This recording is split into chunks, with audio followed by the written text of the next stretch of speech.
My Vision Express.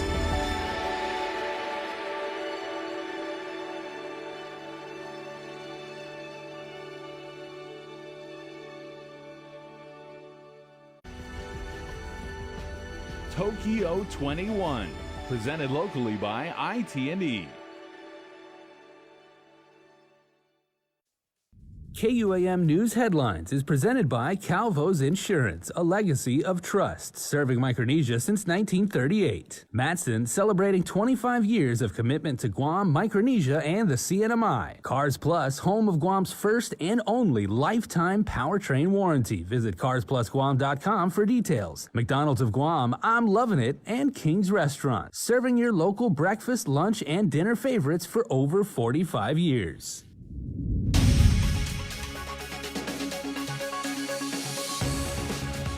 Ahead on prime time, according to Adaloop, GovGuam's deficit is nearly eliminated. Plus, Naval Base Guam has joined Andersen Air Force Base with its new policy and is now going mask-free. And all 41 of the Guam Department of Education schools receive WASC accreditation. Hafide and good evening, everyone. The government's deficit has all but disappeared. That's the word from Adaloop today. The administration says unaudited financial statements for the year ending September 30, 2020 show a general fund surplus of $46.2 million, and that reduces the accumulated deficit to just $1.5 million or 0.2% of revenues. The latest development. In a statement, the governor said almost completely eliminating what was a more than $83 million deficit when she took office is a direct result of a commitment to fiscal discipline. Administration Director Edward Burns says the governor, her fiscal team, and agency heads who operated within their budgets should be commended. Government funds are basically like any other business. If you have a deficit, it means that your liabilities exceed your assets. And no business and no government can operate in that fashion. But the general fund surplus can also be attributed to a huge influx of federal pandemic assistance. But a lot of the surplus can be attributed to the administration's goal of getting more federal funds generally into the general fund. We have a lot of access to federal funds. The skill is using them to the last dollar and making sure that we use federal funds where we can instead of local funds. And we were pretty successful in doing that. Burns says it is the administration's goal and it would be prudent to continue to build a surplus. We had discussion last year of a rainy day fund so that we had some cushion in the case of a rainy day. Unfortunately, the rainy day came. But just because there's a surplus and an almost zeroed out deficit, he says, is no reason to think about rolling back taxes, such as the Chamber of Commerce has been calling for. It's not like it's a continuing thing. You have to work at it all the time, and you have to continue to maximize your revenues and minimize your expenses. Otherwise, you just fall back into where you were. So I would suggest to them that that's not a good plan. He says the better plan is to continue just as we are so a rainy day fund can be built up for the next emergency.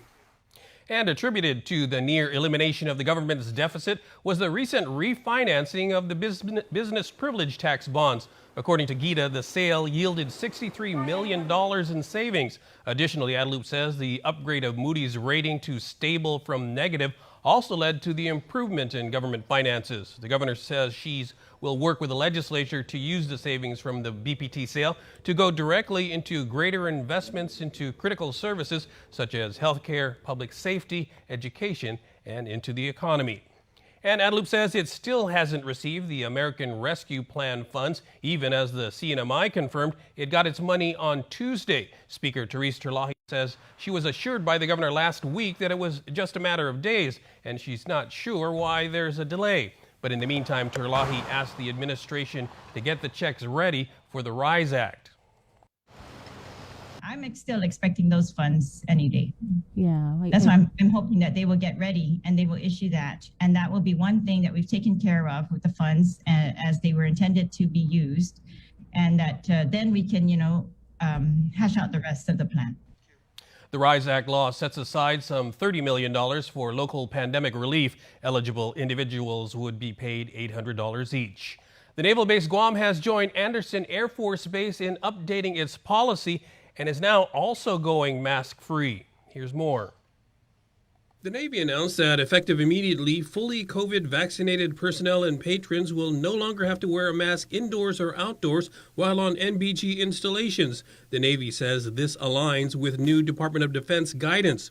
Those who are not fully vaccinated, though, must continue to wear a mask indoors and in outdoor settings when social distancing cannot be maintained.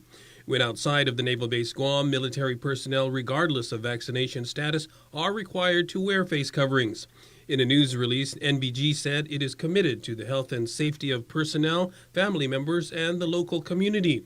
It will also be hosting a pair of COVID vaccination clinics later this month in conjunction with the U.S. Naval Hospital. They are scheduled for Thursday, May 27 from 8 a.m. to 2:30 p.m. at the MBG Chapel, and on Saturday, May 29th from 8 a.m. to noon at the Navy Exchange Food Court and Outdoor Dining Area. Individuals must be 18 years and older and possess a valid DoD ID card. The categories include active duty service members, civilian DoD employees, eligible DoD contractors, TRICARE beneficiaries, VA beneficiaries, NEX employees, and commissary employees. Appointments are not required. 2 firefighters assigned to the Fire Prevention Bureau have tested positive for COVID-19. Both were not vaccinated. According to GFD, on Tuesday, one firefighter began experiencing COVID-like symptoms. The other informed GFD that a close family member had contracted the virus. A PCR test confirmed the firefighters were positive. They remain in home isolation, and the remaining Fire Prevention Bureau personnel have been placed in quarantine pending testing, and the affected areas are being decontaminated. Fire Chief Dan Stone says that although these cases have become less frequent due to extra safety measures and a vetted COVID-19 wellness policy, it serves as a reminder that our island is still in a state of emergency. And more residents are joining the vaccination. Isaiah Uggan brings us the story from the UOG Calvo Fieldhouse. Residents continue to flock to the vaccination clinic being held at the UOG Calvo Fieldhouse. We spoke with 67-year-old Leonardo Salendog, who says she feels safe after receiving the one-time shot Johnson & Johnson vaccine. She shares why she only got vaccinated today. Because I'm so interested about the Johnson & Johnson, and then when I noticed that they are already using Johnson & Johnson, so I plan to get vaccination. And then besides that, I will planning to go to Philippines so that I have protection. Salendong further said that she got the Johnson & Johnson vaccine because she is scared of needles. I'm also encourage everybody to have vaccine, because before I'm scared and I don't like. But when I heard that Johnson is already okay, so I decide to have a vaccine. So don't be scared. Just the vaccination is protection for us in COVID-19. Zededo residents Joseph Perez and Tessa Amadeo both received the second dose of the Moderna vaccine. They chose to get vaccinated because of the new COVID variants. Well, to get rid of the disease that we're having here, I heard there's a new disease. Everybody, I heard not only is it's the COVID-19, it's another disease. To get rid of it, you know. Okay, and for you, ma'am? Same thing, just to get vaccinated and not to catch it. They both share the same sentiment as Salendog. Do it. It's free and it'll save a lot of lives. Come in and get a shot, hopefully cure the disease, you know. Appointment slots are still available for the rest of the week from 11 a.m. to 5:30 p.m. Eligible residents can sign up online. Reporting for Guam's News Network, Guahusi Isaiah Uggan. Back with more news right after this. Half a day. As we look ahead to a brighter tomorrow, Matson's commitment to Guam and Micronesia remains stronger than ever. While the world around us is ever-changing, what remains unchanged is our commitment to you, our customers, and the island communities we serve. Shipping is what we do best, and serving our community is at the heart of everything we do. But we don't do it alone. This is why we support organizations that make caring for the people and the environment a top priority. We know that many count on Matson's lifeline services in the Pacific. And that's why we continue to work hard to ensure that our shipments remain on time all the time. Matson recently added another Aloha-class vessel to our schedule. We now have 2 of Matson's largest and fastest ships serving Guam from the U.S. West Coast and Hawaii. With our new state-of-the-art vessels, we stand ready to support the region's economic recovery. Thank you for the privilege of serving you for the last 25 years, and you can count on Matson to be here for the next 25 years and beyond. Social distancing may be the new norm, but connection will always be our tradition. Through good times and tough times, we remain connected with you. Masks may be the new fashion, but protection will always be our style. You can always count on us to protect the things that matter the most. Sanitizing may be the new routine, but caring will always be our practice. We care about your loved ones and the things you value the most. And as we welcome our new normal, one thing remains certain: we will always be here for you. We're open and ready to serve you. Calvo's Insurance, a legacy of trust.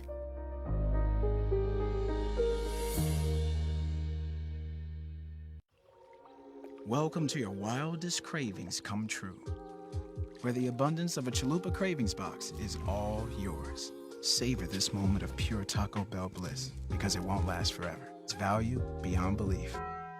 We get it. Living to the fullest is tough during COVID-19. You don't need to do it alone, and everyone needs a hand right now. We are here. Feeling overwhelmed? Call 647-8833 and let's talk.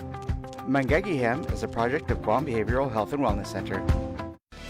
It's a special delivery to your inbox every week with your KUAM News Roundup, program advisories, and promotions. Sign up for the weekly KUAM Digital Digest today on KUAM.com.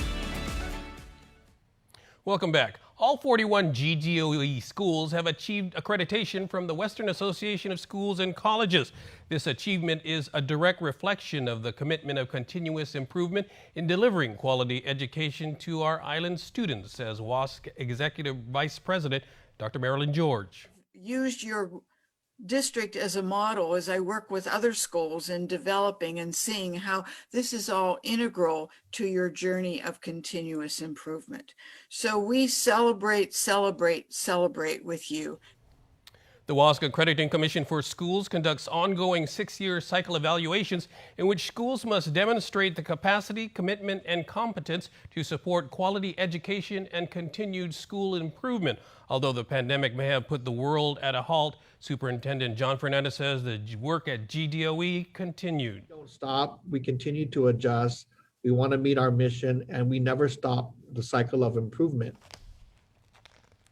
The accreditation makes GDOE the first school district in the nation to accredit all schools under WASC. Additionally, GDOE became the first district in 2015 to receive a WASC district-level accreditation. And the school year may be over for most students, but for thousands of others, it's back to class. Tyler Matanani explains. It may be summer, but many of the island students are working extra hard to either catch up or get ahead. 4,700 students have enrolled in GDOE's summer school program, which is more than twice of what they normally get. But during last night's GEB meeting, Vice Chair Dr. Mary Okado wanted to know how many students are falling behind.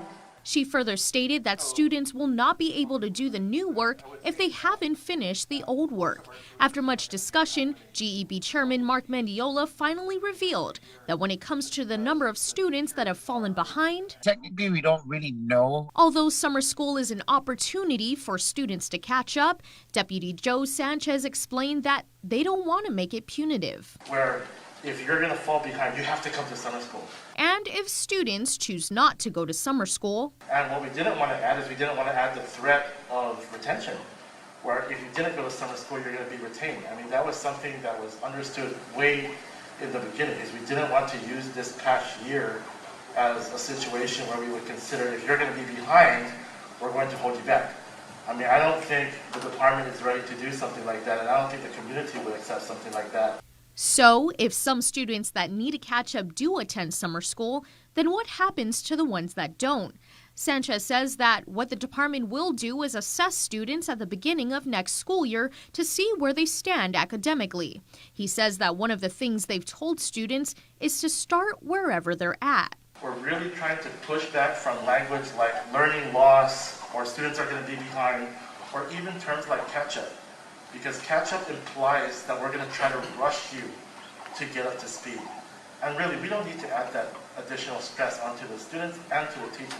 One thing the department is clear on, though, is that they will not turn any child away if they still want to attend summer school. If you're interested, we're not going to turn you away because you missed the initial registration time frame. As for registration for next school year, we've got 87% of elementary students are expected back for face-to-face, 84% of middle school students, and 82% of high school students. Reporting for Guam's News Network, I'm Tyler Matsanani.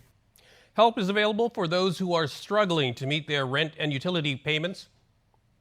Representatives from GPA, GWA, and DOA were at the Barrigada Community Center today in the first of several village outreach events. They were on hand to answer questions about rental assistance and payment plans for utility customers who are in arrears or are facing disconnection.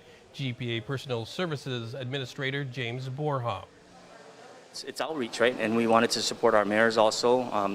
We've discussed with them, and they said it would be a good idea, great idea for us to come out and and be there to assist the constituents with any questions. So it's working with our village mayors and ensuring that we are out there for the public, and we're here to help.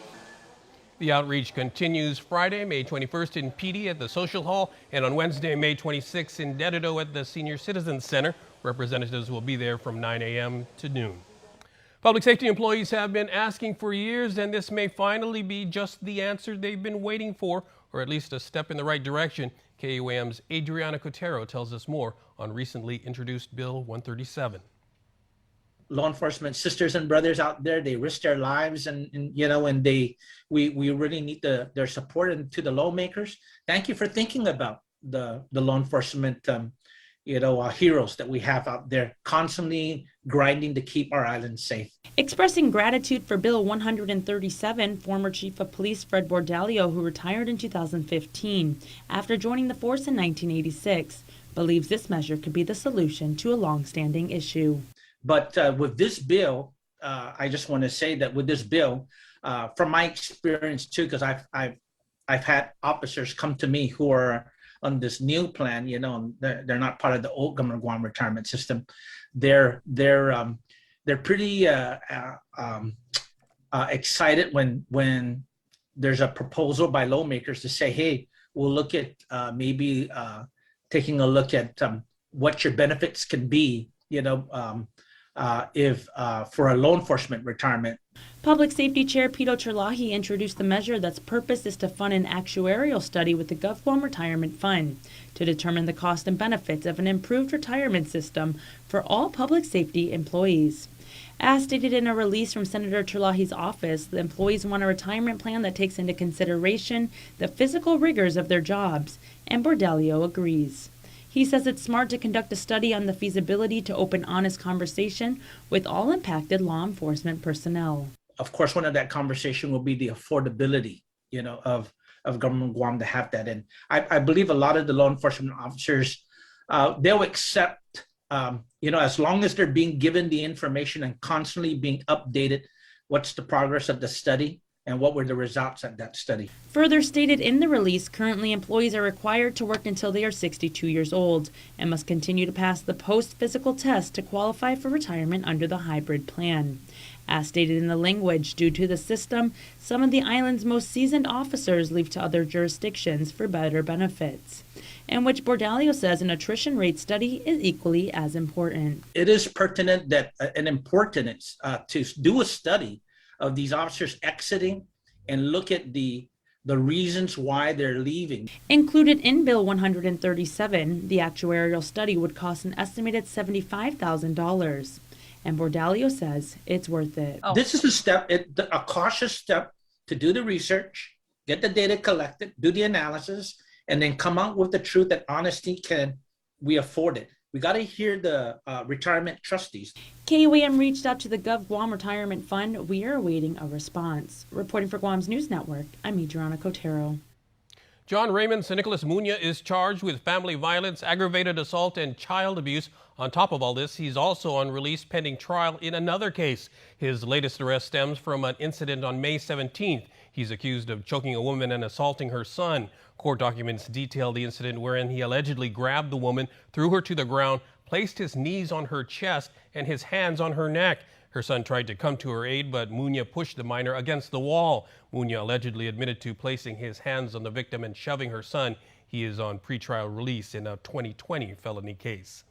An assault complaint leads to an arrest of another drug defendant, 56-year-old Jim Kitachai. A magistrate's complaint charges him with possession of a Schedule II controlled substance as a third-degree felony and assault as a misdemeanor. According to court documents, on April 27, police responded to an assault complaint on San Francisco Street in Agate. Kitachai allegedly hit the reporting victim's forearms, began striking him several times, and threw a can of butane at him.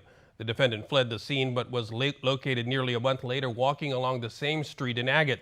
During a search, officers found a pipe and meth on the defendant. Kitachai denied the items were his. Illegal dumping seems to be a never-ending issue, but Jigo Mayor Anthony Sanchez is still hoping there's a solution. Last weekend, Love Guam held a cleanup at the Chalan Ramirez area where over 20 bags of trash were picked up. Mayor Sanchez hopes legislation by Senator Sabina Perez will alleviate the issue. In mid-April, Perez introduced two bills to address illegal dumping. One mandates that landlords provide and maintain trash receptacles. The other seeks to increase funding for the Guam Environmental Protection Agency. And this time they're dumping more stuff than what was there. I mean, Saturday we saw a lot of PVC pipes, like from a construction company, construction debris, a lot of stuff like that. So I don't know if it's just the people within that area and there who are building. Sanchez says there have been 4 cleanups over the past 3 weeks and hopes that he doesn't lose any more volunteers. Another cleanup is scheduled for this Saturday, May 22nd in the Chalanguaca area of Jigo from 8 a.m. to noon. The Historic Preservation Office received notice recently that a human burial was discovered at Anderson South, or the old Mogfog Dedito area. This is the 4th time bone fragments were discovered and the first time a burial was found since the project started. A news release says the finding was identified by an archaeologist within an area that was previously reported as an inadvertent discovery in mid-January and falls under the 2011 programmatic agreement. State Historic Preservation Officer Patrick Lujan.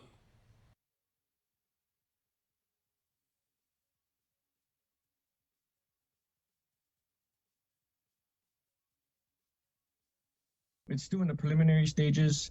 They're still doing some clearing, but they did report it fairly quickly within the time frame that we put on them.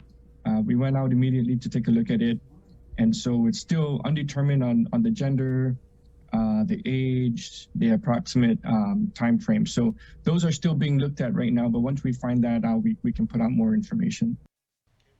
He says the construction project has been paused and the agency is working with the Marine base to have further work deviated from that area.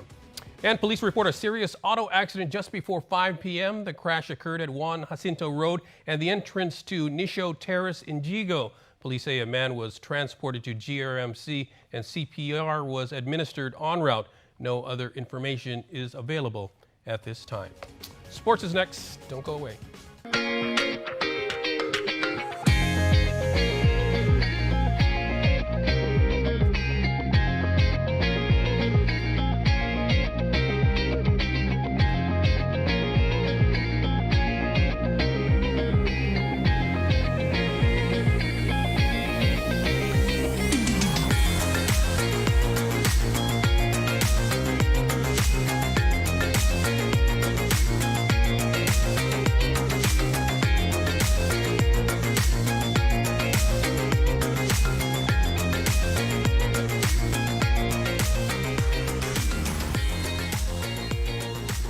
Your community calendar is brought to you by Taco Bell. Whether it's your first meal or your 4th meal, we've got you covered. Taco Bell, live Mas. With Prism Home Wi-Fi, I'm not just getting smart Wi-Fi that adapts and delivers consistent speeds that cater to my lifestyle needs. I'm getting peace of mind with real-time online security that monitors every device on my network. Parental controls with the ability to filter age-appropriate content for my child. And with HomePass, I have full control over my network and so much more. Experience Wi-Fi and beyond with Prism Home Wi-Fi, powered by Plume HomePass from GTA. Celebrate Jeep Freedom Days here at Cars Plus. We have great deals across all Jeep models, like the 2021 Jeep Wrangler, the longest-lasting 4x4 SUV brand, or the 2021 Jeep Gladiator, the most capable off-road mid-size pickup truck crafted for adventure. Plus, all vehicles come with Guam's only lifetime powertrain warranty. Call us at 477-7807 or visit carsplusguam.com to get pre-approved online today.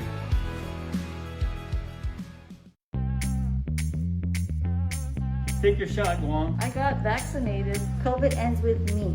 I got vaccinated for my son. COVID ends with me. I chose to vaccinate so I can hug my Nana again. Take your shot, Guam. I don't want anybody else to get sick out there. Take your shot, Guam. Take your shot, Guam. COVID ends with me. COVID ends with me. I got vaccinated to get Guam back on track. Take your shot, Guam. Take your shot, Guam. Take your shot, Guam. KUAM Sports is brought to you by Docomo Pacific. Better together.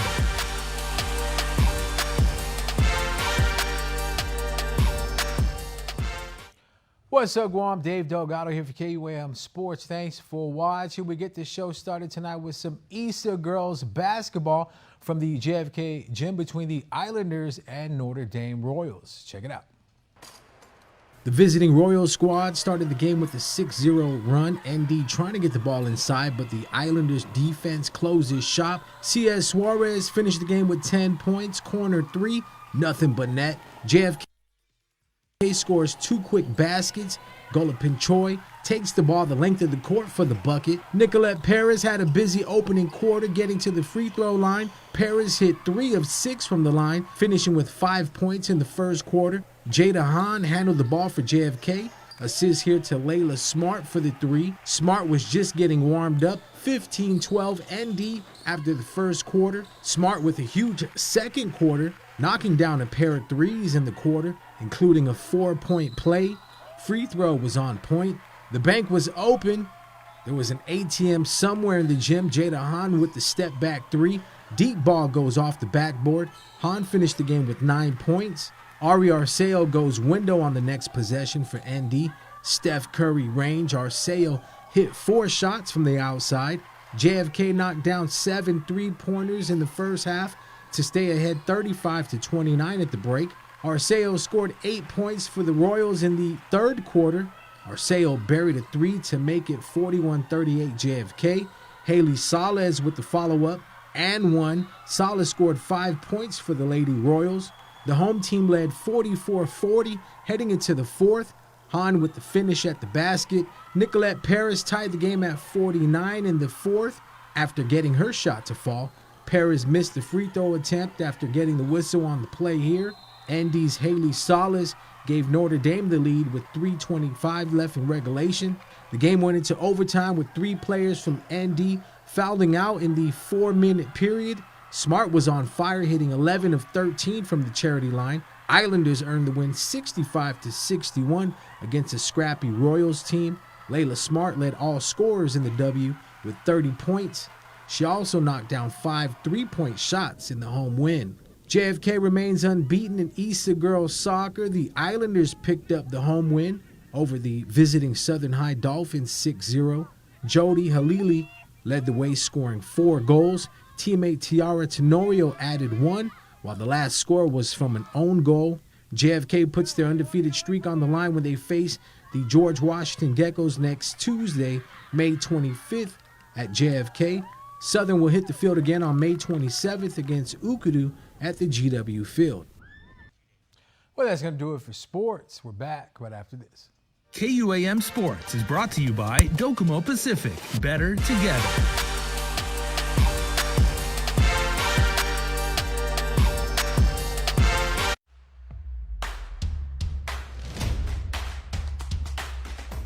For the different beats of your life, We're here to keep you connected the way you want it. Plans made for you, by you. Build your own bundle with Link. Select the internet, entertainment, mobile, and home phone plans that fit your lifestyle. Pay for what you want, not for what you don't. Build your own bundle and save with Link.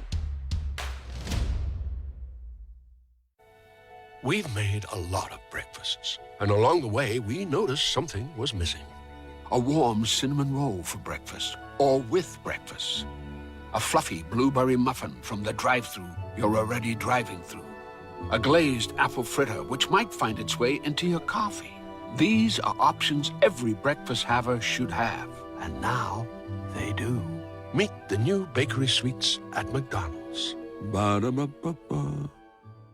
We're one of 8 U.S. regional fishery councils established under the Magnuson-Stevens Act. The council uses the best available science and local knowledge to develop fishery management plans for over 1.7 million square miles of our productive Pacific waters. We worked with local scientists and managers to develop an app that captures detailed fishery data. Accurate catch data from the fishing community are needed to sustain fish populations. Take a proactive role in fishery management.